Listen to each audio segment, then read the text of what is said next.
அஜய், தொடர்ந்து இந்த PSLV C-62 ராக்கெட்டின் மூலம் இந்தியாவிற்கு கிடைக்கக்கூடிய பலன்கள் என்னென்ன? நாம் முன்பே குறிப்பிட்டது போல இந்த ராக்கெட்ல சுமார் 17 துணைக்கோள்களும் உடன் சேர்ந்து இதுல பயணித்திருக்கின்றது. இந்த 17 செயற்கைக்கோளும் பல்வேறு நாடுகள், குறிப்பாக இந்தியா, மொரீஷியா, UAE, சிங்கப்பூர், ஐரோப்பா, அமெரிக்கா உள்ளிட்ட பல ஸ்டார்ட் அப் நிறுவனங்கள் தயாரித்து இந்த செயற்கைக்கோளை விண்ணில் செலுத்தி இருக்கின்றது. இதனுடைய முக்கிய நோக்கம் இராணுவத்தினுடைய பயன்பாட்டிற்கான பாதுகாப்பு ஆராய்ச்சி.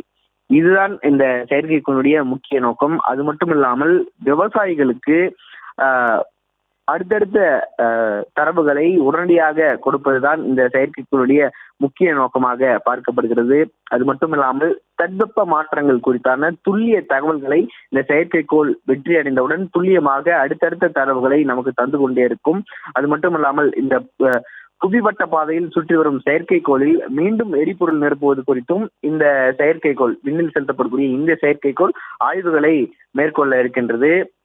இந்த செயற்கைக்கோள் வெற்றி பெறுவதன் மூலம் அஜய், தற்போதைய விவரங்களுக்கு நன்றி.